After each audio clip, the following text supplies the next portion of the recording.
면역력이 왜 중요한지 말 안 해도 다들 아시죠? 저는 몇 년째 환신을 꾸준히 먹고 있는데 면역력만큼은 걱정 안 합니다. 요즘 같은 시대 튼튼한 면역력에 건강까지 쑥쑥 지금부터라도 환신 꼭 챙겨 드세요. 드셔본 분들만 그 진가를 느낄 수 있다니까요. 이제 면역력은 환신에 맡기고 건강하고 즐거운 인생 누리자고요. 요즘 부쩍 면역력이 걱정이세요? 면역력을 팍팍 튼튼하게 챙기고 싶으세요? 부담 없이 전화해서 지금 바로 상담 받아보세요. 네, 여러분 안녕하세요. 안녕하세요. 네, 민경호입니다. 오늘도 네. 민경훈 대표님 나오셨고요. 민경훈 대표님 오늘이 무슨 날인지 혹시 아십니까? 멸콩 TV가 1주년 되는 날입니다. 어떻게 알았어요? 네? 아까 이 드런드런 얘기하는 걸 들었습니다. 아니 어떻게 이걸 알 수가 있지? 네, 이런 네. 분이 아닌데 그러게. 아들 생일도 기억을 못하는 분이.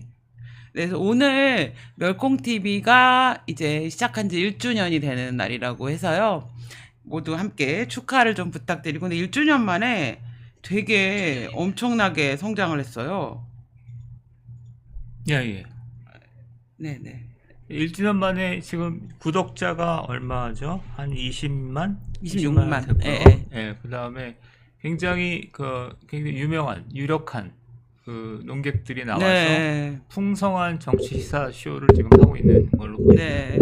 그래서 앞으로도 웰콩TV 많이 사랑해 주시고 주변에 많이 알려주시고 구독, 좋아요, 알림 꼭 부탁드리겠습니다. 예. 오늘은 일단 좀 아무리 이제 민 대표님이 좀 심도 깊은 정치 논평을 좋아하시지만 예. 그럼에도 불구하고 지금 너무 전국이 시끄러워서 예. 요 얘기를 조금 하고 넘어가야 될 것 같은데요. 예. 이재명 대표랑 문재인 전 대통령이 만났어요. 예. 8일 날. 예. 이재명 대표가 문재인 대통령 만나기 싫어가지고 코로나까지 걸린 사람이거든요. 예. 그렇죠. 근데 만나서 이제 역시 검찰 수사는 정치 탄압이다. 그래서 무슨 정치 탄압 희생자 모임처럼 만나서 갑자기 친한 척을 하면서 이제 예방을 했고요. 그리고 난 다음에 지금 이제 국민의힘에서는 이거는 두 범죄자의 방탄 동맹이다.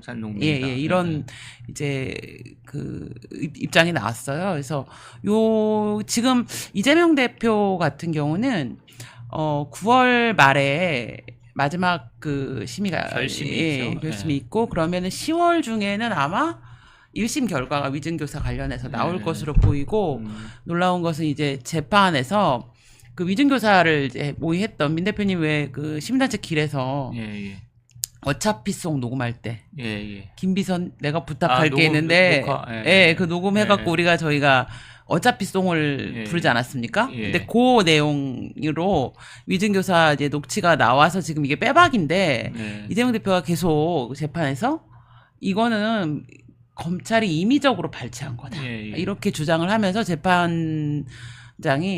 판사가 그래? 그럼 다 들어보자. 그래서 30분 녹취를 다 들었어요.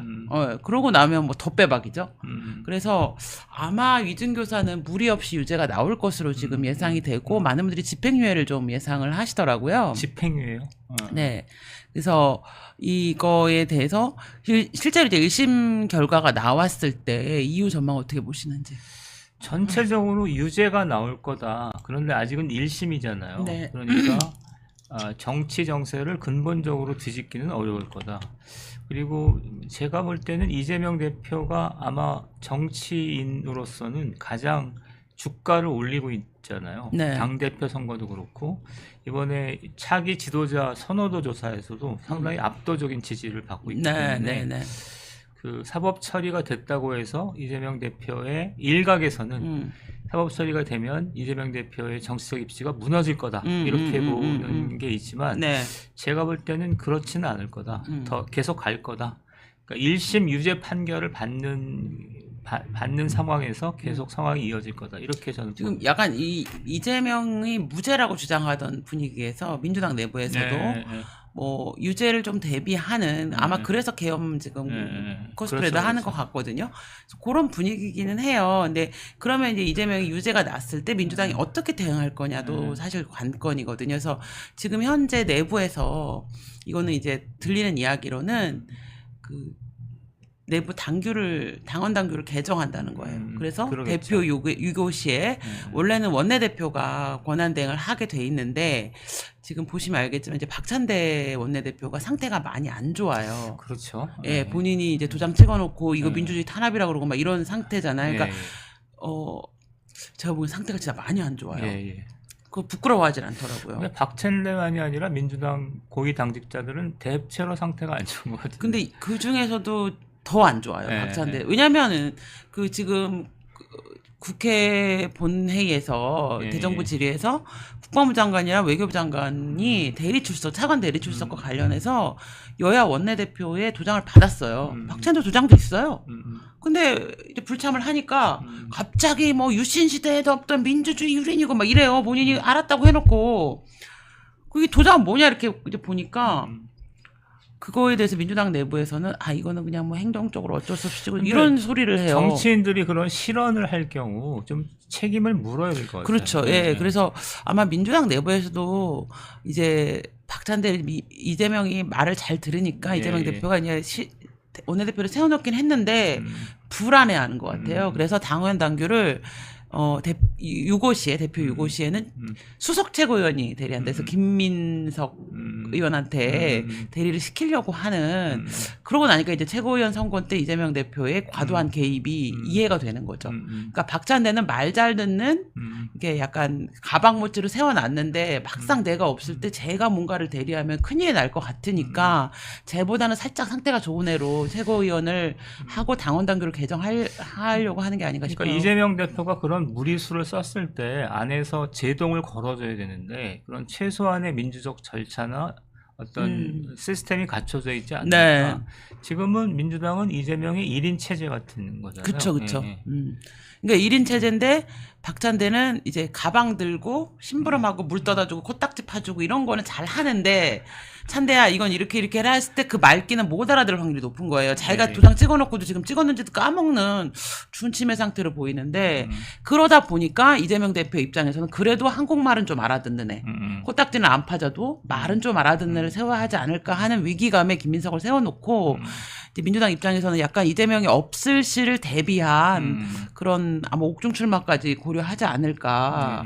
그래서 그런 시스템을 좀 갖추는 것 같아요. 옥중 출마라면 이제 3심이 다 끝났을 때 얘기잖아요. 근데 그 한참 뒤에 얘기일 것 같은데. 근데 이게 언제 구속될 거냐의 문제에서 지금 조국 때문에 항소심 유죄가 나고도 실형이 나오고도 대법원까지 가는 굉장히 대한민국 역사에서 있어 본 적이 없는 일이 있긴 있는데 일반적으로 재심에서 유죄가 나면은 2심에서 유죄가 나면 보통 구속을 시키지 않나요? 예, 맞아요. 예. 제가 또 그런 경험이 있기 때문에 2심에서는 대법원은 그러니까 사실을 다투는 게 아니기 때문에 2심에서 유죄가 판결이 나면 구속이 되는데 조국이 매우 이례적인 거였죠. 그다음에 이재명도 아직은 1심이니까 그리고 사법부도 사법부 분위기는 대체로 유죄를 때리는 분위기라고 저도 전해 들었어요. 그쪽 사람들한테. 네. 그런데 그럼에도 불구하고 어쨌든 정치적 고려를 아예 안 할 수는 없는 거니까 1심에서 유죄 판결을 하되 불구속 상태에서 3심까지 가는 뭐 이런 거를 예상하는 사람들이 많았어요. 제 주변의 변호사들은. 그래서 약간 소화가 잘 안 돼가지고. 그래서 근데 의미를 한번 볼 필요가 있는 것 같아요. 그러니까 이재명하고 이제 문재인이 만났는데 이거를 너무 확대 해석할 필요는 없다라는 생각이 드는데 마침 추경호 원내대표가 전술적 또는 일시적 방탄 동맹이다 이렇게 얘기를 했거든요.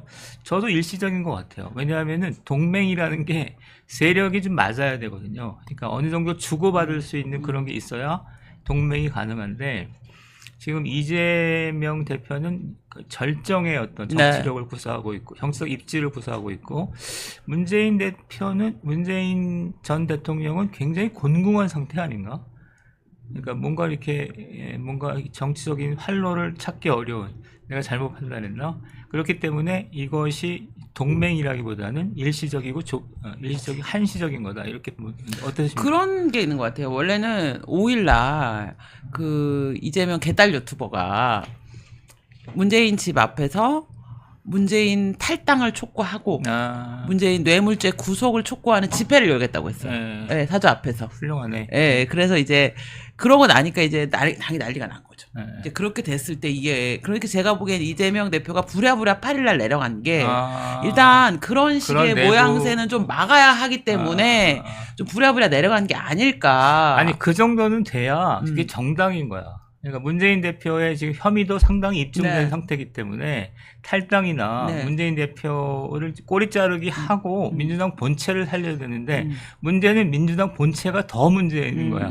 그러니까 그걸 못 하는 거죠. 그렇죠. 그래서 이제 8일날 이제 부랴부랴 내려가서 만났잖아요. 왜냐하면 5일날 예고한 집회가 열렸을 때, 그래서 문재인 정말 사저 앞에서 막 문재인 탈당해라, 문재인하고 우리는 끊겠다 막 이렇게 갔을 때, 그러면 이제 친문들이 이거 해도 너무하는 거 아니야? 이렇게 뭉치면 이재명 유고시에 사실 이제 이재명 대표 주변에 있는 그 상태들이 박찬대를 비롯해서 사실 이제 좀 정상적인 상태에 있는 소위 좀, 그러니까 대한민국 평균 지능 수준이 되는 사람이 별로 없어요. 막 양문석, 뭐 김준혁, 뭐 이런 애들인 거예요. 너무 인신공격하는 거 아닙니까, 아까부터? 아니 근데 저는 이 박찬대 이번에 이 사태는 야, 이건 역사책에 남겨야 되겠다 싶은 수준인 거죠. 이 어떻게 자기가 도장 딱 찍어놓고 유신독재, 아니 그럼 자기가 유신독재 협력 조력자인 거야, 자기가. 자기는 독재 부역자인 거잖아요. 도장 찍어서 오지 말라고 해놓고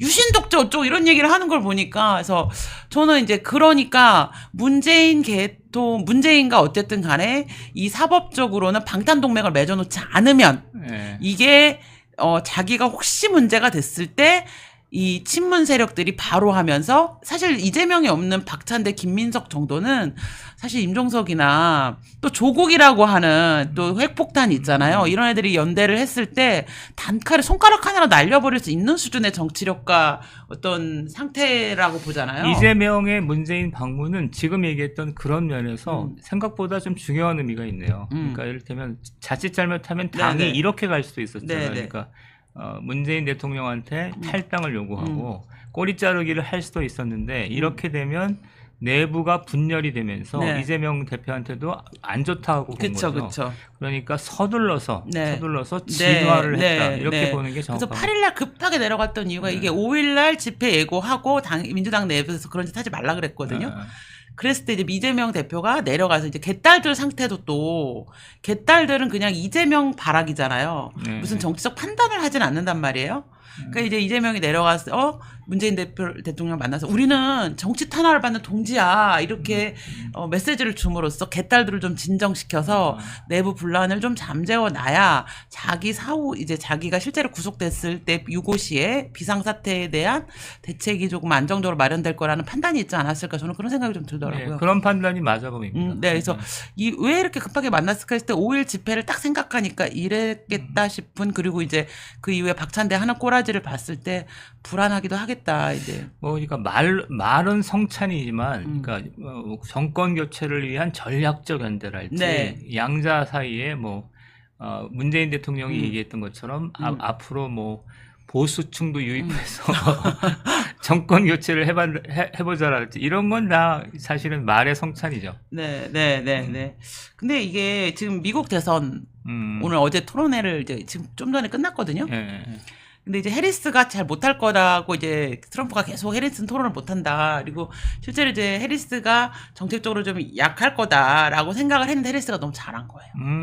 해리스가 너무 잘해갖고 지금 근데 여론조사는 트럼프가 다시 미세하게 우세하는 걸로 나오는 거예요. 근데 이제 어제 트럼프가 지난번에 이 한 장면으로 선거는 끝났다 하고 했는데 후보가 해리스를 교체되면서 약간 밀렸잖아요. 그런 조급함이 어제 좀 드러났고 생각보다 이제 김정은하고 관계가 트럼프한테는 조금 자기는 이제 야 내가 김정은하고도 친해 이랬는데 미국 국민들의 분위기는 너 김정은 어떻게 할 거야? 요런 분위기인 거예요. 그래서 그거랑 김정은과의 친분을 과시한 게 오히려 악재가 된 거죠. 예. 그래서 어제 입장이 바뀌었어요. 어제 입장이 바뀌어서 김정은은 내가 잘 구슬려가지고 없애버릴 거야. 이렇게 바뀌어가지고 우리 입장에서 보면 굉장히 다행인 거죠. 예. 민주당 입장에서 슬프겠지만.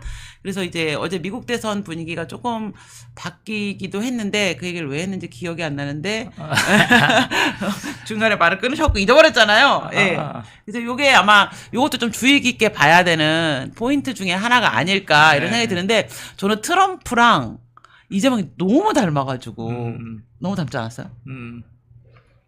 어제 이제 그런 얘기, 어제 제일 인상 깊었던 거는 트럼프가 해리스한테 너가 이민자 정책 잘못 펴가지고 미국이 범죄 천국이 됐다. 너 그 범죄 문제 어떻게 해결할 거야? 이렇게 물어봐요. 근데 해리스가 뭐라고 답을 하냐면 범죄는 네가 제일 많이 저질렀잖아. 딴 범죄 걱정하지 말고 네 범죄나 해결해. 너 대통령 돼서 범죄 털고 가려는 거 아니야? 이렇게 얘기를 한 거예요. 구도가 똑같네요, 한국이랑. 예, 그래서 제가 딱 보는데 어머 이재명인가 이런 생각이 들면서 갑자기 이제 떠올랐어요. 그래서 미국 대선도 좀 관심을 갖고 보시면은 재밌지 않을까. 특히 이제 미국 대선 결과가 미국 주식에 영향을 미치고 한국 주식에도 좀 영향을 미칠 거기 때문에 개인적인 이해가 걸려 있지는 않나요?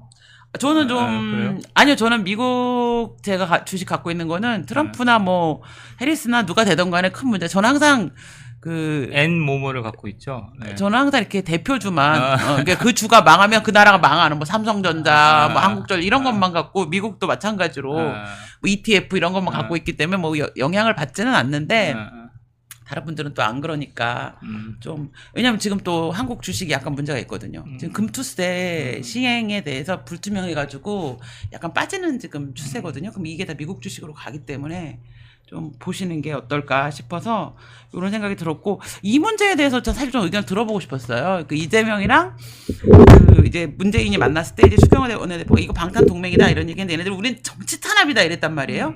근데 이제 그 내용을 보면은 이재명은 위증교사, 대장동 비리, 그 다음에 뭐 선거법, 그 다음에 법카, 뭐 이런 거예요. 문재인은 지금 울산 선거 개입. 지금 울산 선거 개입 다른 사람들 다 지금 형이 막 3년, 4년 이렇게 나오고 있거든요. 관계자들이. 그래서 아마 문제 만만치 않을 것 같아요. 근데 뭐 그 사람들이 뭐 황운하나 이런 사람들이 무슨 이해관계가 있어 울산 선거에 개입을 했겠어요. 문재인 대통령의 전하의 심기를 전하의 친구라고 하시니 개입한 거지. 그럼 전하는 어떤 걸 받을 거냐.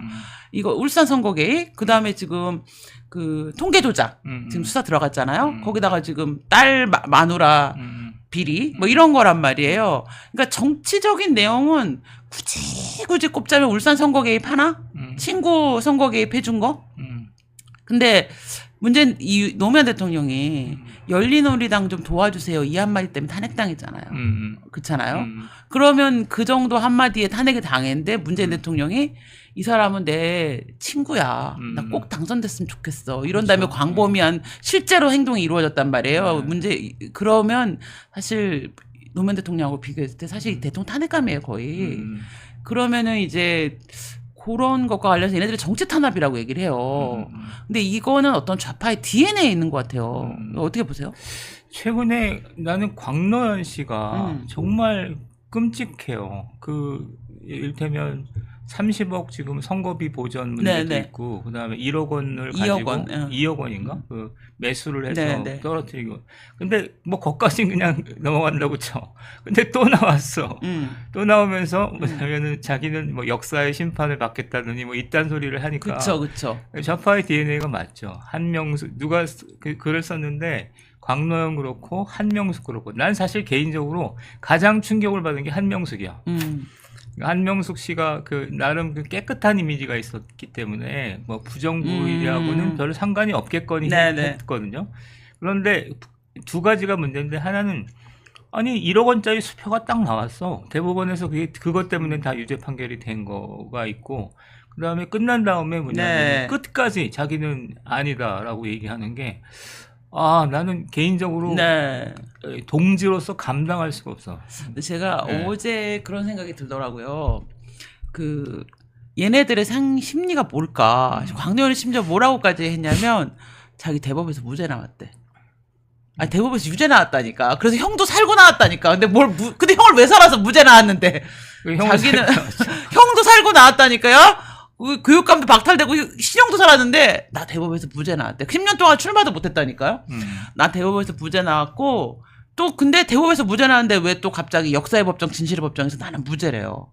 그래서 제가 그 생각이 들었는데 사실 저는 광노현으로 단일화되길 바래요. 진보교육감. 아 그건 훌륭한 예, 얘기죠. 진짜 역사 미래를 위해서 그냥 광노현으로 단일화됐으면 좋겠다. 근데 제가 지금 그 문제에 대해서 문제 삼지 않는 거는 저는 광노현으로 단일화되면은 후보 등록한 다다음 날 제가 고발하려고 그래요. 허위사실 유포로. 아니 고발하지 마. 내가 생각할 때 이건 운동의 기술인데 광노현 정도 되는 거는 다 오히려 지지 성원하는 거야. 지지 성원해서 나오게 하는 거지. 그러니까 그러면, 나온 다음에 바로 그 허위사실 유포잖아요. 나 무죄 받았다. 이틀에 허위사실 넣은 거야. 그럼 당선되면 허위사실 유포로 어차피 당선돼도 안녕? 당선이 못 될 확률은 더 높고 그래서 기다리고 있어요. 얘로 단일화되기. 근데 이제 문제는 민주당 내부에서도 너는 좀 아닌 것 같아. 이제 약간 이런 분위기가 그러니까 있는 어제 거죠. 진성준 정책위원장이 뭐 여러 가지 좋은 말 하면서 출마 안 했으면 좋겠다. 그 정도로 광노현은 뭐 돌이킬 수 없는 상황이죠. 야 김기숙님 감사합니다. 그리고 제가 이제 광노현이 지금 디딤돌 공동체 학교인가? 이세장이에요. 공동체 교육인가? 또 뭘 해? 다락방인지 디딤돌인지 제가 어제 찾아봤는데. 아, 좀 그만하라 그래. 그래서 이제 거기 들어 찾아봤어요. 그랬더니 뭐 얘는 민주주의를 촛불로 가르치더라고요. 그리고 맨 그런 얘기 뭐 조희연이 와서 강의를 한다든지 뭐 이런 거를 하면서 나름 또 교사 교육도 하고 이러시는데 민주주의 교육을 시켜요. 근데 저는 광노현이 진짜 민주주의를 아는지 모르겠어요. 그죠. 네. 광노현뿐만 아니라 민주주의에 대해서는 뭐 광노현, 조희연 뭐 전부 다 네. 운동을 했다는 사람들의 아주 최고위급까지 썩었다고 봐야죠. 그렇죠. 그렇죠. 그리고 레닌형 민주주의. 옛날에 그 대륙학교 기억나세요? 대륙학교. 우리가 그 대륙학교를 찾아내고 되게 좋아요. 그 대륙학교에 광노현이 있었어요. 근데 그 대륙학교가 뭐였냐면 우리는 중국 대륙의 일부다. 그러므로 중국하고 긴밀한 대륙과의 어떤 연대를 통해서 중국의 1대1로를 받아들여서 중국이 사실은 말이 이러저러게 복잡하지 중국의 속국이 돼야 된다. 미국하고 끊고 중국과 붙어야 된다. 이게 그 학교 주제예요. 거기서 강했던 애예요, 얘가. 교장이었나 되게 높은 자리였어요. 제가 보면서 얘는 참 별데 다가 있다 이랬거든요. 그러니까 광노현이 가지고 있는 생각이라는 건 중화 사상으로 촛불로 중화주의 완수하자. 저는 그렇게 딱 이해가 되더라고요. 그래서 저는 그래서 주사파인 줄 알았어요, 광노현이. 하는 짓이 그래가지고. 근데 보니까 주사파가 아니고 그냥 뭐냐면 촛불 들고 왜 그 홍위병들 막 설치고 다니잖아요. 그 막 맛에 취해가지고 대중들 속에 막 습질러 다니면서 막 연설하고 이런 맛에 취해서 자기가 지금 북한의 지령을 받는지 안 받는지조차 천지분간이 안 되는 수준의 노인을 이런 맥락은 보이더라고요. 어때요? 약간 절망적인 상태 아닌가? 30억을 갚아야 되고 그다음에 고립무원의 상태로 빠져 있고 뭐 이런 게 그래서 막 약간 좀 표현이 좀 그렇지만 약간 판타지를 갖고 아까 그래 보여. 네, 그런 것 같아요. 예, 약간 어떤 생각이 드냐면 이들의 심리 상태는 그런 거야. 이제 저기 거학이 있어. 너무 큰 거학이 있기 때문에 그 거학을 둘러싸고 있는 윤석열 대통령도 쳐야 되고 막 다 보수 세력이 그 거대한 악을 둘러싸고 있기 때문에 이들을 다 난사해서 죽여버린 다음에 거악을 처단해야 돼. 그러기 위해서 내가 저지르는 작은 악 정도는 거악을 처단하기 위한 불가피한 정의야 라고 생각하는 것 같아요. 근데 막상 그렇게 하고 그 거악의 실체를 딱 보여주면 거악은 없어. 그냥 자기들 머릿속에 있는 어떤 판타지인 거예요. 저는 약간 그런 생각이 들더라고요. 그렇죠. 하여튼 거대학이 지금 검찰도 거대학이고 네. 조중동도 거대학이잖아요. 난 조중동 할 때마다 그거 그렇고 검찰 그럴 때마다 그렇고 그다음에 군부도 여전히 그럴걸. 그다음에 공안기관, 네네. 국정원 같은 거 아직도 뭐 80조 공안통치를 지탱하는 어떤 그런 도구처럼 생각하죠. 그러니까요. 네. 그러니까 존재하지 않는 가장 뭔가 결정적인 게 친일파가 있고. 그러니까요. 그러니까 어제도 뭐 국방부 장관, 외교부 장관 불러갖고 뭐 독도는 우리 땅 물어봤겠지. 그 중요한 전 세계 회의를 우리가 호스트인데 거기는 가지 말고 와갖고 독도는 어느 나라 땅인지 대답하라고 지금 부르는 거잖아요. 아니 내가 대신 가서 말해주고 싶어. 독도는 우리 땅이에요 이렇게. 아니 우리 땅이라고 그러고 있지. 근데 어이가 없어서 요즘은 대답도 잘 안 하는 것 같아. 아, 호시절링 감사합니다. 예, 그래서 오늘 이제 요 앞에 조금 지금 얘기를 잠깐 해봤고요.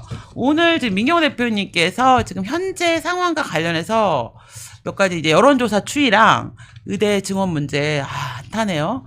요 문제를 조금 준비를 해오신 게 있어서 이제 조금 말씀을 들어보도록 할게요. 그래서 PPT를 열어주시죠. 첫 번째 주제가 의대 증원 관련한 거죠? 예. 최근에 하여튼 제가 조사한 거는 여론조사 속에서 정치적 함의를 끌어내는 거가 목표이기 때문에 먼저 주제를 어떻게 잡았냐면 60대 15의 가파른 대치 이렇게 잡았는데 무슨 뜻인지 좀 감이 오세요? 보수 60, 좌파 15 이런 건가요? 아니 다시 진보 60이겠지. 아, 진보 60, 보수 15? 그러니까 결론부터 얘기를 한다면 60대 30이었어요. 60대 30인데 그러니까 진보 60, 보수 30이 대치하고 있어요. 그럼 중도가 10 정도로 보시는 거예요? 중도가 10이죠. 근데 10이 그럼 우리가 중도층을 위해서 품을 드릴 필요가 있을까요? 아니야. 중도층이 절로 가 있지.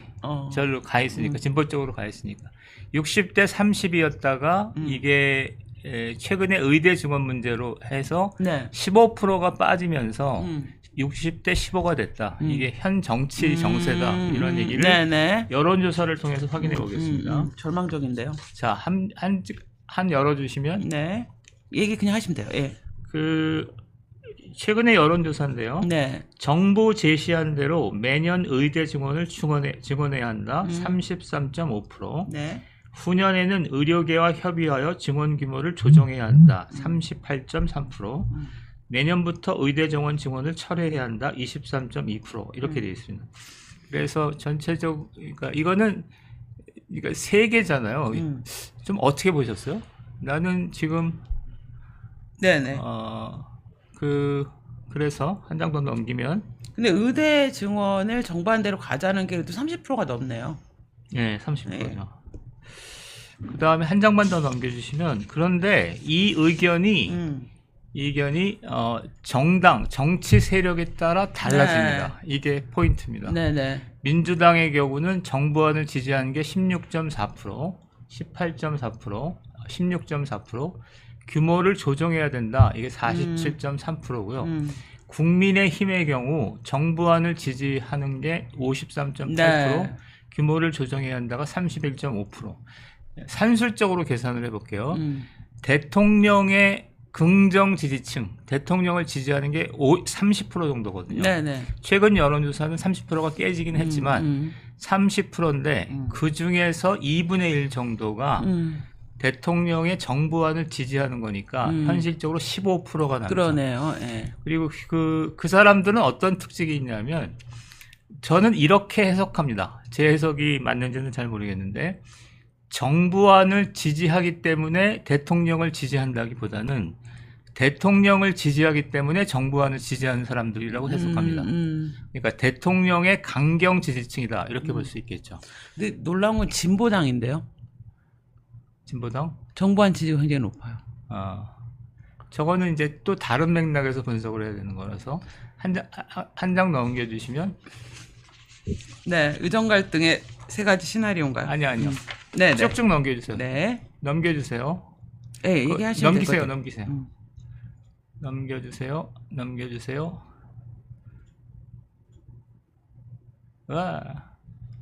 그 표를 말씀하시는 거죠? 요거. 자, 좀 키워야 되는데. 자, 이게 두 번째 여론조사입니다. 너무 여론조사가 많아서 좀 몇 가지만 간추렸습니다. 여론조사인데 대통령이 잘하고 있다. 최근 여론조사인데요. 23%. 많이 떨어졌습니다. 그러니까 보통 30% 초반대였는데 잘하고 있다가 23%까지 떨어졌고요. 잘못하고 있다가 67%입니다. 여기서 결정적으로 중요한 것 중에 하나가 아까 중도층 얘기를 했잖아요.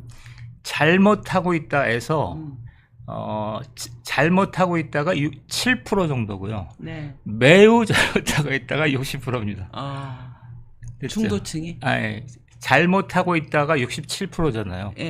근데 그 중에서 잘못하고 있다가 7%, 매우 잘못하다가 60%. 그러니까 잘못하고 있는데 완전히 도저히 어떻게 할 수 없다라는 정도의 강경한 여론이 형성되어 있습니다. 자, 그런데 근데 이 잘못하고 있는 가장 큰 이유가 의정 갈등인가요? 좀 이따 나오긴 하는데 의정 갈등, 뭐 독선, 고집, 뭐 이런 거요 대부분 다. 네네네네. 조금만 더 크게 열어주시죠. 그러면 어떤 계층이 잘못하고 있다라고 보냐면은 첫 번째는 대구 경북을 한번 보시겠습니다. 네.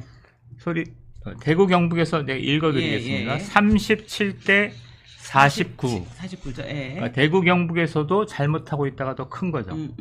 연령별로 보시면 60대가 가장 중요한 집단이죠. 35대 55. 그다음에 70대 이상이 45대 47. 그러니까 70대 이상도 잘못하고 있다가 더 많습니다. 네. 그다음에 쭉 내려가면 보수 성향 사람들 중에서 42대 49 이렇게 됩니다. 그 전체적으로 다시 한번 맨 위로 올리세요. 그러니까 다시 요약하면 23대 대통령이 잘하고 있다가 23%. 이건 보통 30%로 보는데 23%고요. 잘못하고 있다가 67%. 근데 67% 중에서 7%는 잘못하고 있다. 60%는 매우 잘못하고 있다. 이 매우 잘못하고 있다.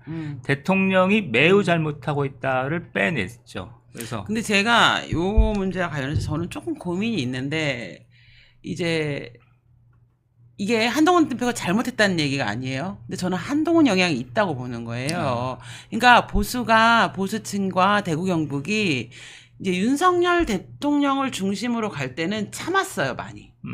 근데 한동훈 대표가 뜬 거예요. 그러니까 두 사람이 사실은 상대적으로 비교되면서 대통령에 대한 어떤 평가가 더 박절해질 수 있다고 보는 거죠.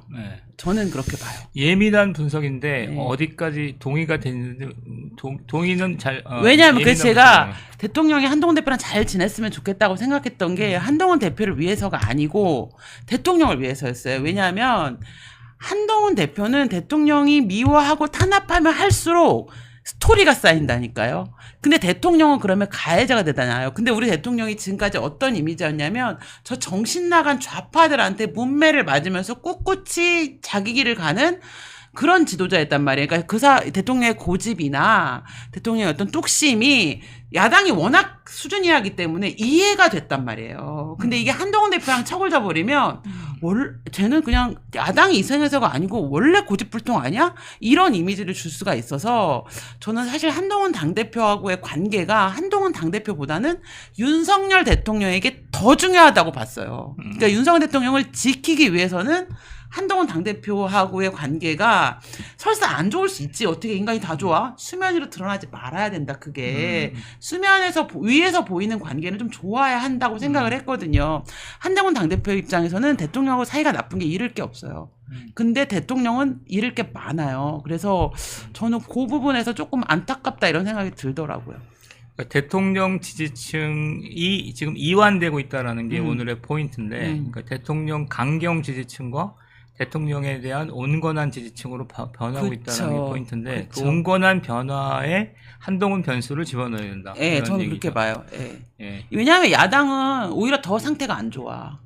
그러니까 그 전에 민주당하고 윤석열 대통령하고 대척점에 있을 때 윤석열 대통령이 뚝심 있게 고집 있게 가는 게 좋았다니까요. 볼 때 멋있었다니까요. 왜냐하면 야당이 저 병신인데 저 야당한테 흔들리고 뭐 괜히 협치네 뭐니 해갖고 휘청대면은 나라가 위태롭다고 생각했기 때문이에요. 근데 이게 민주당하고 그렇게 뚝심 있게 가는 모습이 멋있어요. 근데 한동훈 대표하고 관계에서 대통령이 민주당은 치되 한동훈은 품는 모습을 보여줬다면 이 사람 그냥 합리적이야라고 했을 텐데 민주당하고는 너무 이해가 되는데 한동훈 대표하고 관계에서도 조금 척을 진다? 이러면 이 사람이 약간 너무 고집불통 아니야? 이런 이미지를 줄 수가 있잖아요. 그래서 저는 그게 조금 안타깝더라고요. 그래서 조금 우리 대통령이 좀 더 얕게 하셨으면 좋겠다 이런 생각을 좀 들었어요. 너무 고지곧대로시다 이런 느낌? 예. 그러면 한 장만 더 넘겨주시죠. 자, 아까 의문을 가졌던 대통령의 긍정 지지가 어느 쪽에서 형성되어 네. 있는가인데요. 긍정 평가는 외교가 역시 있고요. 그다음에 여기 의대 증원 문제가 있습니다. 네. 의대 증원 확대를 한 게 잘한 거다. 그것 때문에 나는 대통령을 지지하고 지지한다. 있다라는 13%. 그다음에 전반적으로 잘한다 6%, 결단력, 추진력, 뚝심 6%, 주관 소신 5%, 네. 나머지인데 다 일맥상통하죠. 외교를 중심으로 해서 추진력 있게 이렇게 보는 거고요. 아까 했던 얘기를 다시 한번 환기하자면 요 13%는 그러니까 의대 정원을 확대한 것을 그 정책 때문에 대통령에 대한 지지가 네. 했다라기보다는 대통령을 지지하기 때문에 대통령이 하는 정책을 또 지지한다. 이렇게 보이겠습니다. 그러니까 그것을 하는 이유는 아주 강경한 원칙적인 상당히 센 그 대통령 강경 지지층이다. 근데 그게 13% 정도이고요. 사실 민대영 대표님도 대통령을 지지하는 이유가 외교안보 아닙니까? 외교안보죠. 그렇죠. 네. 예.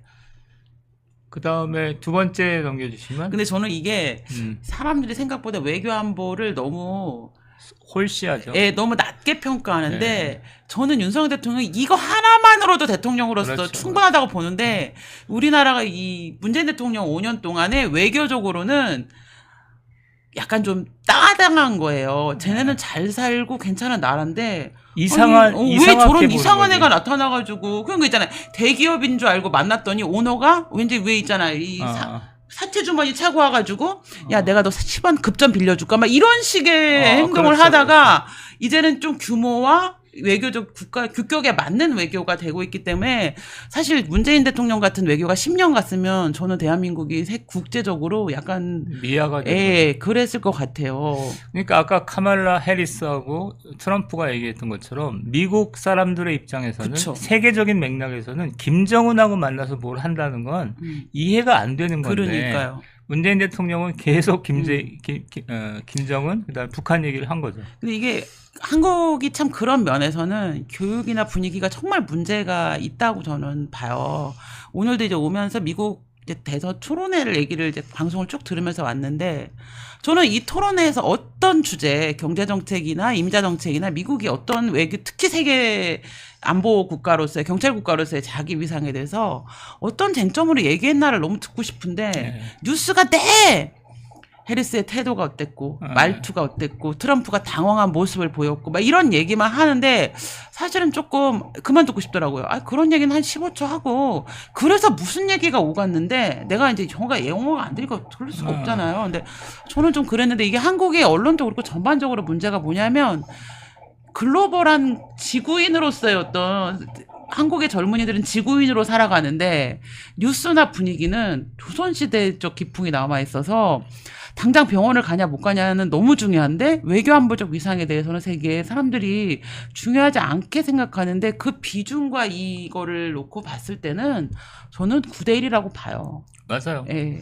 그러니까 트럼프가 되느냐 카멀라 해리스가 되느냐에 따라도 굉장히 한국 정책은 달라지기 때문에 국제 문제를 굉장히 우크라이나 전쟁도 마찬가지고 국제 문제를 일면 톱에 올리고 그쵸. 그걸 갖고 얘기하고 이런 풍토가 있어야 되는데 문제가 있는 거죠. 그렇죠. 자, 그다음에 또 한 장 넘겨주시죠. 대통령의 부정평가가 어떻게 형성되어 있느냐는 건데 자, 의대 정원 확대 문제가 17%고요. 네. 경제, 민생, 물가 14%, 소통, 미흡 9%, 독단적, 일방적 7%, 전반적으로 잘못한다 6%, 네. 통합 협치 부족 이렇게 쭉 나옵니다. 이것도 역시 뭐 대충 일관된 얘기죠. 무슨 얘기를 하는 게 좀 들여다니잖아요. 그러니까 소통, 미흡, 독단적, 일방적, 의대 증원 문제도 역시 좀 같은 문제로 보이고. 그다음에 민생에 소홀했다 뭐 이런 얘기잖아요. 그리고 제가 여기서 뽑아내고자 하는 것은 대통령 긍정 지지층 30%가 네.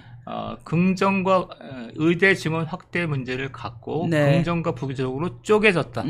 그러네요. 그리고 그것은 네. 2분의 1 정도로 쪼개졌다. 네. 그래서 대통령 긍정 지지층이 30%였다면 지금은 대통령의 아주 강한 지지층은 15% 정도다. 그래서 60대 15의 어떤 구도다. 근데 저는 너무 놀라운 건 국회에서는 지금 한 달째 일본 얘기만 하잖아요. 네. 근데 부정평가에서 4%밖에 없어. 네. 그러니까 일본 관계가 영향을 미친다고 하는 거는 그냥 핵심 주사파를 제외하고는 아무도 관심이 없다는 뜻인데 국회는 맨날 독도 얘기만 하고 있는 거예요. 오히려 국민들의 고민은 민생 물가나 의대 정원 문제 이런 거란 말이에요. 근데 야당은 국민을 대표한다고 190명이 앉아가지고 독도는 어느 나라 땅이신가요? 네. 할아버지 국적은 어디세요? 초딩 같은 얘기. 그러니까요. 근데 그거가 사실 국민들에게 미치는 영향 거의 없다는 거를 저는 이 여론조사를 대통령실보다는 야당이 좀 봐야 될 것 같아요. 야당은 근데 봐도 받아들이진 않기 때문에. 자, 저 일본 관계 4%가 놀랍네요. 여기까지가 두 번째, 그러니까 대통령의 직무 수행에 대한 평가고요. 이제 세 번째 여론조사인데 이건 정치인들에 대한 평가입니다. 네. 자, 세 번째 여론조사 보여주시죠. 장내 정치도자 천호조사에서 민주당 이재명 26%, 국민의힘 한동훈 14%, 네. 조국, 이준석, 김문수, 오세훈, 홍준표, 안철수, 김동연 이런 네. 순입니다. 여기서 지금 김문수 고용노동부 장관이 2%로 상당히 선전하고 있는 이번에 거죠? 이제 네. 청문회에서 멋진 모습을 보여주셨고 그거 어떻게 생각하세요? 뭐요? 왜 간혹 물어보는 사람이 있는데 뭐요? 청문회를 어떻게 평가하세요?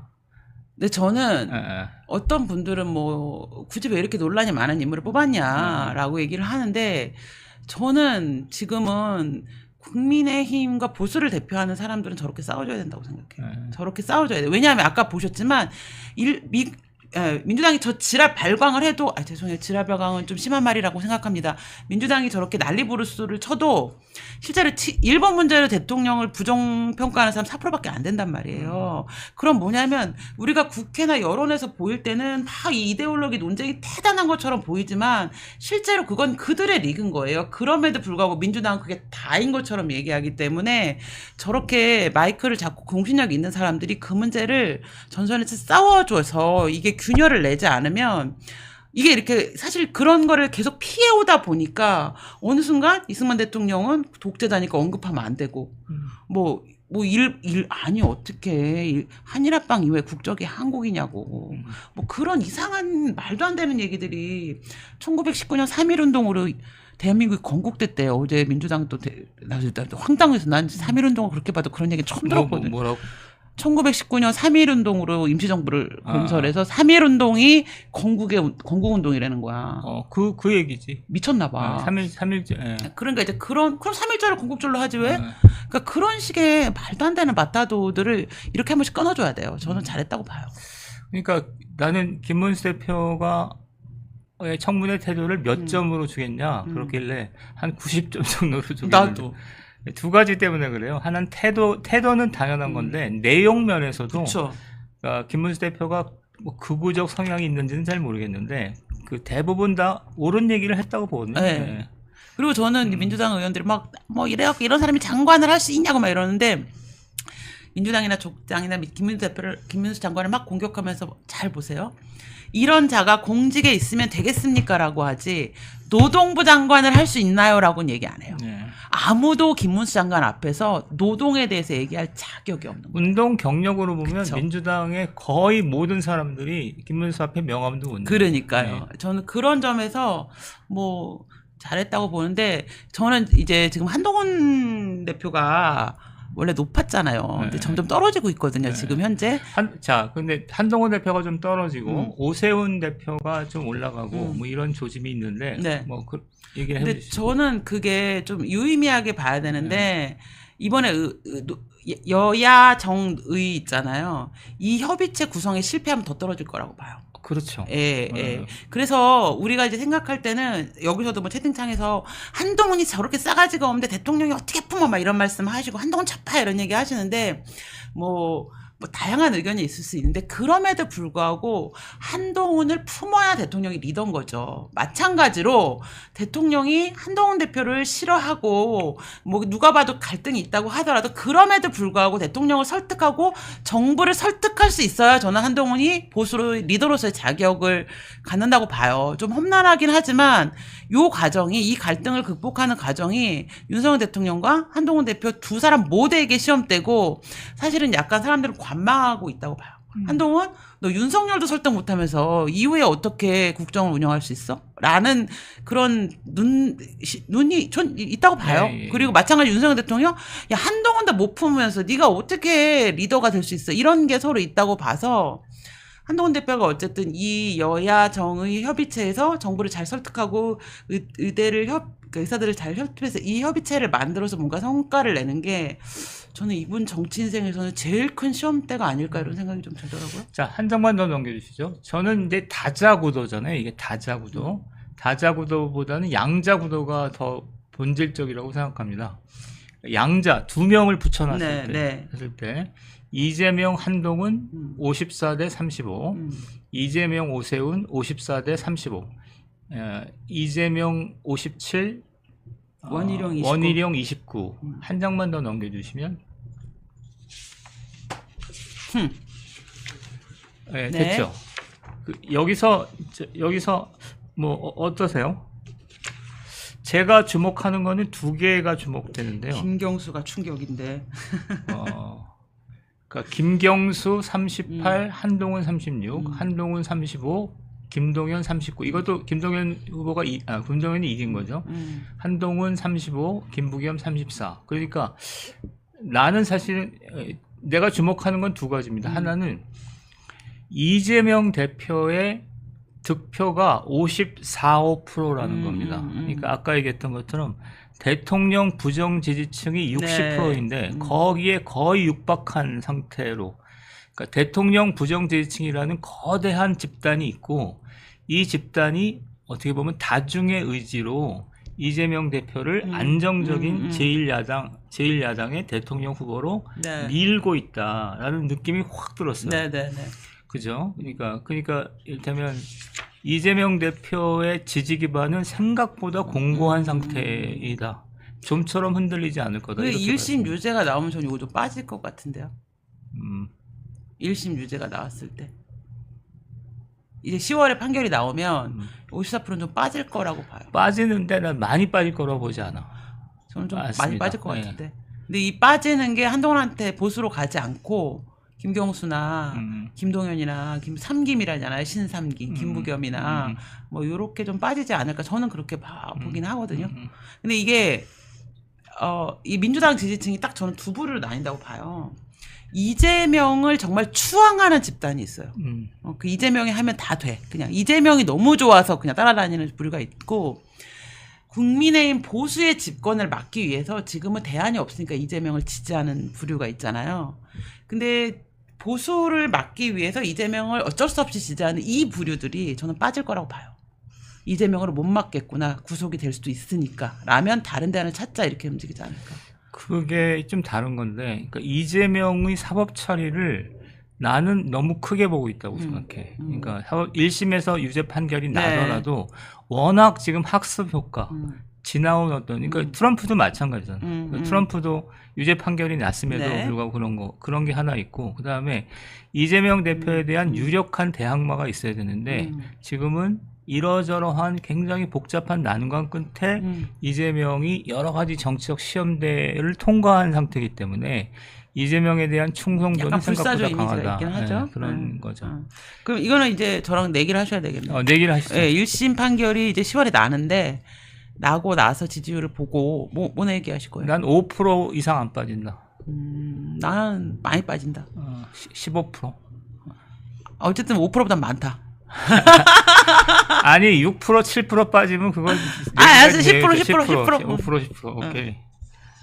자, 그다음에 나머지 이제 결론을 짓겠습니다. 자, 넘겨주시죠. 10%? 그럼 뭐 사주실 거예요? 네? 뭐든지. 자, 근데 제가 이제 노트북 바꿔주실 거예요?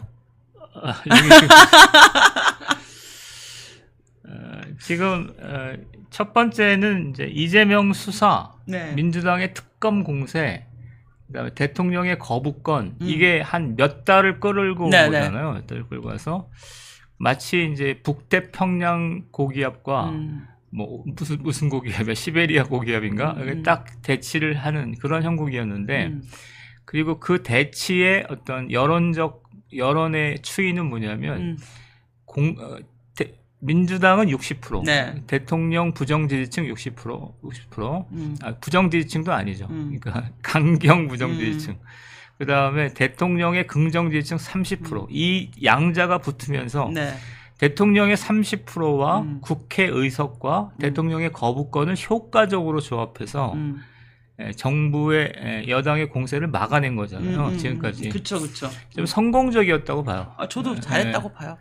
그러니까 이를테면 성공적이었다는 건 민주당의 공세가 막 특검 하는데 별로 이렇게 효과가 별로 없었던 것 같아요. 지금 어떤 분위기냐면은 처음에는 대통령이 거부권을 세 번째 행사하는 거 너무 부담스러운데 정치적으로 거부권이 처음에는 조금 보는 우리도 그렇고 대통령실도 그렇고 좀 부담스러웠어요. 근데 지금은 어떠냐면은 민주당이 그냥 특검을 발의하는 거에서 무감각 하든지 말든지 대통령이 거부권을 행사하는 건 당연한 거야. 그러니까 서로 뭐냐면 민주당은 저 거부권을 많이 행사하는 불통 대통령 이런 이미지를 만들려고 했을 것 같은데 대통령 거부권이 이제 불통 이미지가 아니에요. 지금은 국민들이 거부권에 대해서 이제 별로 거부 반응이 안 들어요. 이거를 이렇게 만든 거는 민주당의 입장에서 보면 패착이에요. 이렇게 하면 안 됐었는데, 그리고 민주당이 탄핵하면 다 기각나고, 지금은 이제 계속 그동안 했던 탄핵들이 기각의 시간이 또 돌아오거든요. 기각일 거거든요. 그러니까 이제 무슨 얘기냐면 민주당은 지금 정치를 한다기보다는 강성 지지층들을 위한 분풀이 코스프레를 국회에서 하고 있는 거고 그들의 마음에 카타르시스는 줄지언정 국민들은 점점점 민주당에 대한 관심이 떨어지고 대통령이 거부권을 행사하는 것에 대해서도 저는 오히려 불통 이미지는 거부권으로 올 거라고 생각하지 않고 의대 문제로 지금 오고 있다고 봐요. 그래요. 그다음에 두 번째는 그러니까 그런 상태가 있었는데 그 의대 증원 문제가 터지면서 의대 증원 이슈를 중심으로 네. 국민의힘 지지층, 그러니까 대통령 긍정 지지층이 두 개로 쪼개졌다 이렇게 생각하는 거예요.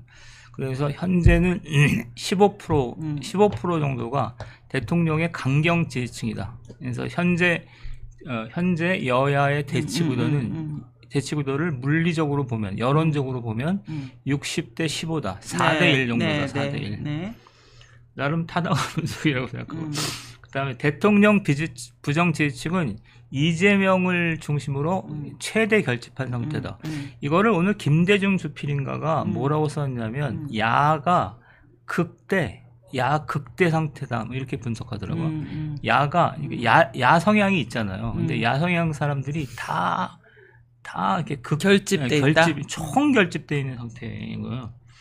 대통령 부정지지층은 이재명을 중심으로 최대 결집 상태다. 그렇기 때문에 지금 아까 내기했지 우리가 5% 10%로 내기를 했는데 이재명 사법 처리에도가 생각보다 정치적 타격이 크지 않을 거다. 정치적 타격이 크지 않을 거다. 이렇게 분석하는 거죠. 호남이 많이 빠질 것 같은데. 호남은 항상 호남은 충성하지 않아요. 그죠, 맞죠. 호남은 굉장히 전술적으로 정치인을 활용해요. 그러니까 그게 맞댔다고 보거든요. 그러니까 호남이 이재명으로 대권 도전이 정권 교체가 어렵다고 판단되면 그렇게 할 건데 지금 상태에서 그러냐는 거야. 의원직을 상실할 확률이 높거든요. 저게 확정되면.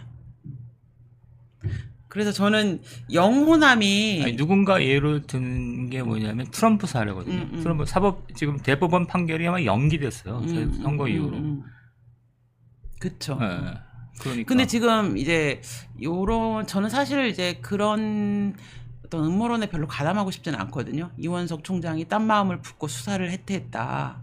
근데 뭐 그거는 제가 상황을 알 수 없으니까 그렇게 평가하기는 어렵지만 근데 확실한 건 검찰총장 이원석 검찰총장이 이제 바뀌는 심우정으로 바뀌잖아요. 수사가 급물살을 타고 있는 건 맞아요. 수사 속도가 빨라졌고 수사가 광범위해졌기 때문에 이전에 이원석 총장 때보다는 훨씬 수사가 급물살을 타고 빠르게 진행이 되고 있고 또 김명수 재판관이 바뀌었잖아요. 김명수에게서 그러면서 지금 조희대 대법관으로 바뀌었기 때문에 그리고 나서 재판의 속도가 또 붙는 것도 사실이에요. 그래서 앞에 2년 반 정도, 2년 좀 넘었죠. 이 2년 정도 넘어온 사법 처리의 속도와 폭보다는 훨씬 앞으로의 3년의 속도와 이 사법 처리의 그 광폭 행보가 조금 저는 기대돼서 복이 있기 때문에 그런 느낌이 든 거예요. 얘네들은 계속 이제 봉숭아학당 마냥 이상한 거 계속 던지고 대통령은 툭툭툭 안 해 이렇게 막으면 실제로 이 전국은 사법 처리 국면에서 해법이 나올 수 있겠는데라는 생각이 저는 좀 들더라고요. 아, 그러면 향후 사법 처리가 그러니까 좌고우면하지 않고 법적 절차의 기초에서만 드라이하게 진행될 거다. 네. 그게 어떻게 가능하죠? 정치적 고려를 하지 않는다고요? 지금 그런 분위기죠.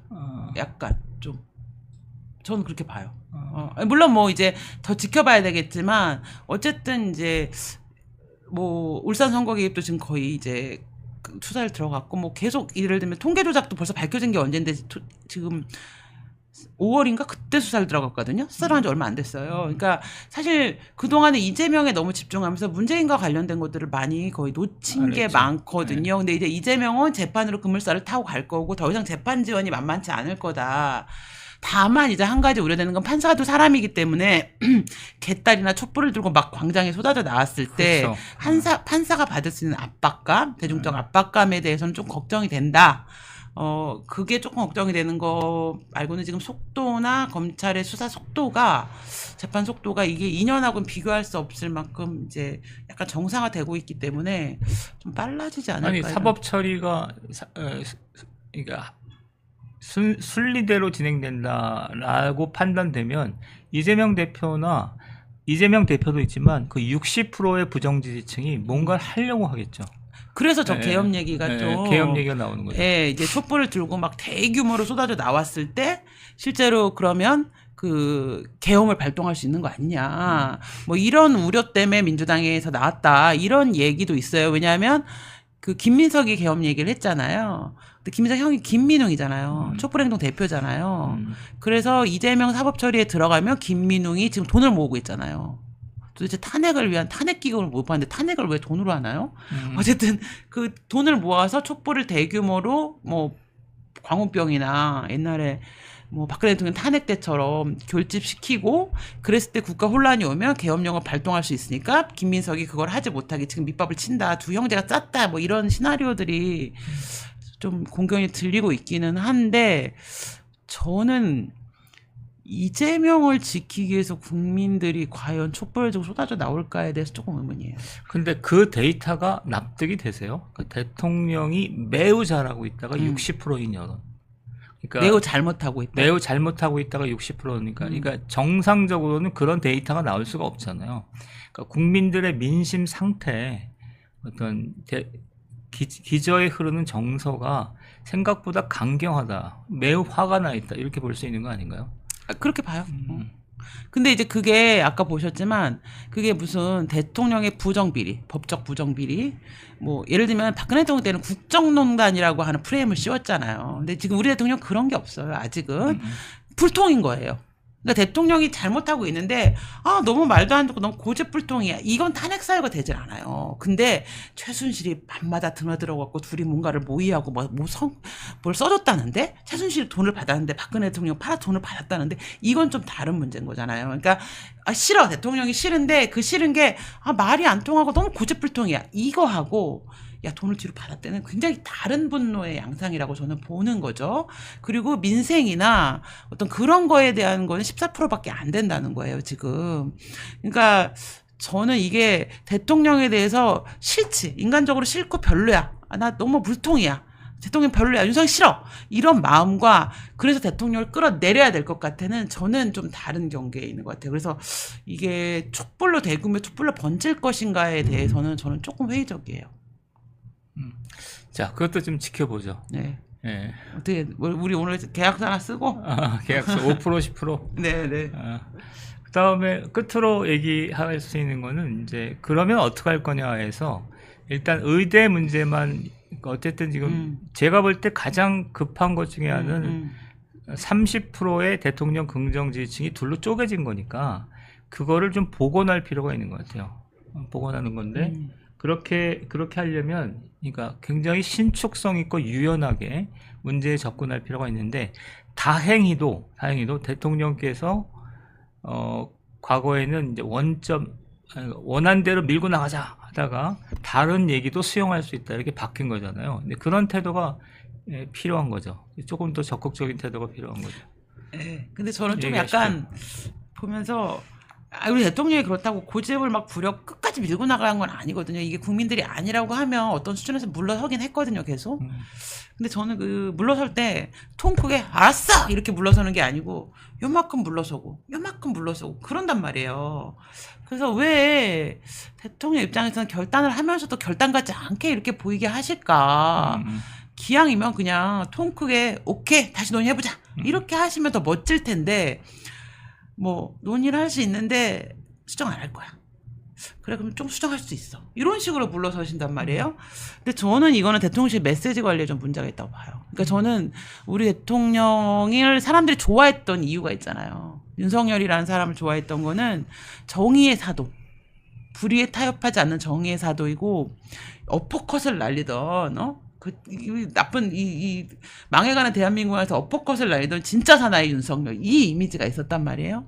근데 그게 깨지면 안 되는데 지금은 약간 그런 면에서 조금 저는 속상한 거죠. 근데 이제 그래서 사법처리 국면을 계속 물고 나가는 게 정치적 부담이 있었다고 볼 수 있지만 저는 윤석열을 뽑았던 사람들의 마음에 봤을 때는 나쁘지 않다. 사법처리 국면을 쭉 밀고 가셔야 된다. 두 번째는 그 세상을 바꿀 풍운화 같았던 그 막 진짜 사나이 윤석열의 이미지를 좀 갖고 그런 거야 별거 아니지만 동훈아 이리 와봐. 야야 마음고생했지? 그래 네가 좀 싸가지 없는 건 맞는데 형이 다 이해해줄게 막 이런 통 큰 모습 있잖아요. 그런 모습들을 좀 보여주시면 대통령을 처음 지지하고 기대했던 마음들이 좀 돌아오지 않을까 뭐 이런 작은 바람이 있지만 또 이런 얘기를 듣기 싫어하실 것 같아서 자, 이제 제가 준비한 얘기가 좀 더 있는데 네. 이거를 하는 건 좀 오버일 것 같아서. 네네네. 네. 저희가 지금 이제 어쨌든 뭐 지금 모든 뉴스를 틀면은 오늘은 이제 미국 대선이 나오기는 하는데 의대 문제가 지금 계속 핫해요. 너무 핫하고 지금 당장 추석 때 대책이 나왔어요. 성묘 가서 조심하고 음식도 좀 조심해서 먹어가지고 아프지 말아야 된다. 여러분 추석 때 아프시면 안 되고 가능하면 상비약 좀 다 사다 놓으시고 하셔야 될 것 같은데 그래서 요 문제와 관련해서 지금 또 제일 문제는 이제는 공이 좀 약간 의료계로 넘어간 것 같지 않습니까? 그 얘기를 조금 전망을 좀 해보죠. 네. 네. 간단히라도. 저는 공이 좀 의료계로 넘어갔다고 봐요. 네. 어떻게 넘어갔죠? 왜냐하면 대통령실에서도 양보할 수 있을 만큼 다 양보했다고 보거든요, 지금. 근데 그 얘기는 뭐냐면 26년 이후에 그러니까 26년, 25년에는 원한대로 가고. 근데 25년에 대해서 오늘 어떤 입장이 나왔냐면은 일단 논의는 해보자. 왜냐하면 25년 숫자를 조정하겠다는 게 아니고 왜 25년 논의를 해야 되냐면 25년 증원에 맞게 실제로 의대 교육시설을 다 만들어놨을 때 그럼 26년에 그거를 다 폐기할 거냐. 는 거예요. 그래서 25년이 걸려 있는 거예요. 그러니까 그래서 걸려 있다. 의료계가 지금 25년도 못 받겠다고 하는 건 25년에 1,500만 명 증원했어. 그러면 시설도 확충해야 되고 교수도 더 뽑아야 되는데 그러면 26년에 진짜 원점 아니 단순히 그 문제라는 거야? 라고 오늘 채널에 나오더라고요. 누가? 의료계에서. 그러면 그 26년에 원점 재검토가 실제로 가능하게 해서 니네 이거 우리한테 뺑기치는 거 아니야? 어쩔 수 없이 가자 또 이러면서 또 계속 증언할 거 아니야 라고 하는 불신이 있단 말이에요. 그러니까 대통령실에서 25년까지 포함해서 논의하자. 근데 숫자를 결정할 거는 아니다까지는 오늘 좀 입장이, 저도 오늘 오다가 이제 바뀐 입장을 들어가지고 그런 것 같더라고요. 그래서 이제 공이 의료계에 넘어갔다고 봐요, 저는. 그래서 근데 지금 의료계가 또 전공의 대표가 의협 회장 안 나가면 나는 교섭을 안 한다 그러고 뭐. 만약에 내용적으로 25년 원점 원래대로 시행하고 26년 유예안을 해서 얘기를 시작할 수 있으면 상당히 접근을 한 건데. 근데 의료계가 안 돌아온다니까. 그걸로는? 네. 아니 지금 근데 이게 뭐 그래서 저희가 이제 요런 의료계 입장이 지금 좀 들어봐야 할 것 같고 실제 의료계 내부의 고민과 어려움이 무엇인지를 좀 들어봐야 뭐 여러 가지로 대통령실이나 당에서도 다방면으로 듣겠지만 우리 청취자 여러분들도 좀 그 상황을 들여보는 게 좋지 않을까. 간단히만 나도 얘기하면 안철수가 오늘 아침에 얘기한 게 있는데 그 안철수 의견의 얘기는 원점 재검토 하고 그러니까 입시 2만 명의 어떤 2,000명? 보통 2만 명이라고 보더라고. 2만 명이라고 추산하더라고. 왜냐하면 뭐 관계자들이 다 있을 거잖아요. 그러니까 그러면서 둘 중에 하나를 희생하는 문제랑, 그러니까 의료가 붕괴될 거냐, 2만 명이 고통을 치를 거냐, 이 문제이기 때문에 자기는 원점 재검토를 지지한다는 거, 이렇게 얘기하더라고. 저는 안철수 대표가 그래서 그 정치인을 못 끈다고 봐요.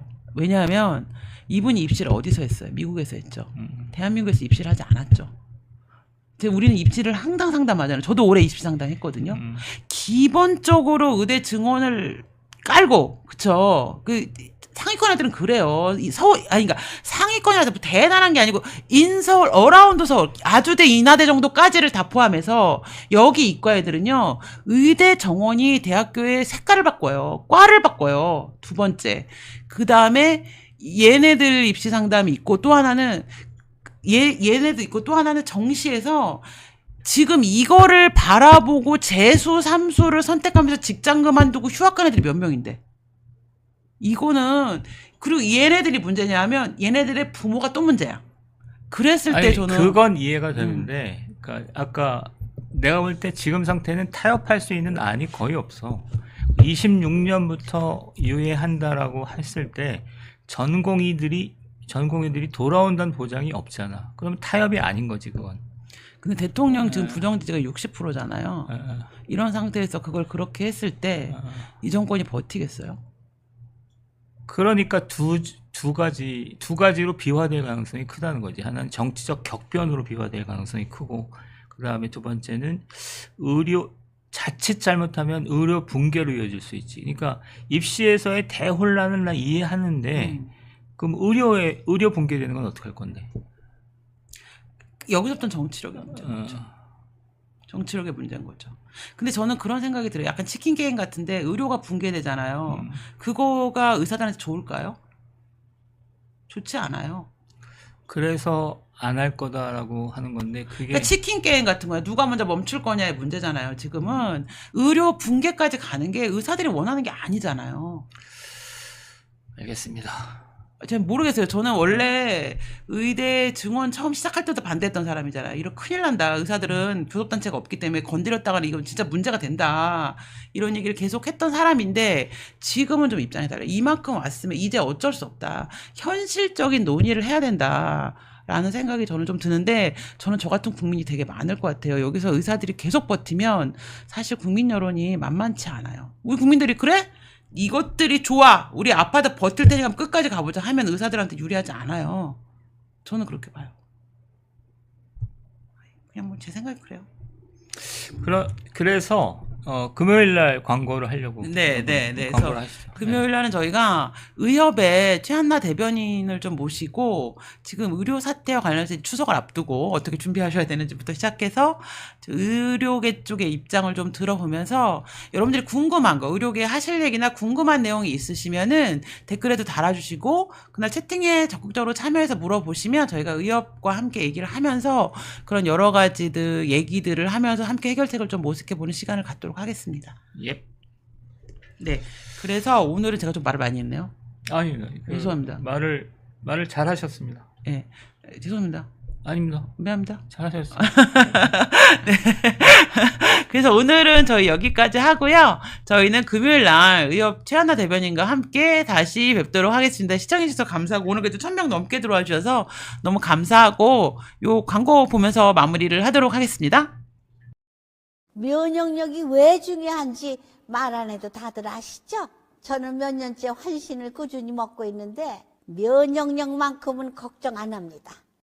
요즘 같은 시대 튼튼한 면역력에 건강까지 쑥쑥 지금부터라도 환신 꼭 챙겨 드세요. 드셔본 분들만 그 진가를 느낄 수 있다니까요. 이제 면역력은 환신에 맡기고 건강하고 즐거운 인생 누리자고요. 요즘 부쩍 면역력이 걱정이세요? 면역력을 팍팍 튼튼하게 챙기고 싶으세요? 부담 없이 전화해서 지금 바로 상담 받아보세요. 네. 자, 저희 이제 명콩TV 1주년 오늘 방송을 시작을 이제 했고요. 그래서 앞으로도 좀 많이 사랑해 주시고, 환신 골드도 많이 사랑해 주시고, 오랫동안 여러분들과 함께 뵙으면 좋겠습니다. 민 대표님 마지막 인사 해주세요. 예. 네. 금요일 날 최한나 대표 모시고 할 때 네. 허심탄회하게 얘기할 수 있는 기회가 됐으면 좋겠습니다. 네, 많이 들어오셔서 의료계하고 허심한 대화를 좀 할 수 있는 그런 시간을 갖도록 하겠습니다. 여러분, 너무 더워요. 이게 9월이 아닙니다. 너무 더우니까 성묘 가서 무리하지 마시고 이번 추석에는 안 아프시는 걸로 좀 조심하셔서 덥습니다. 그래서 빨리 시원해졌으면 좋겠습니다. 예. 오늘 시청해주셔서 너무 감사합니다. 고맙습니다.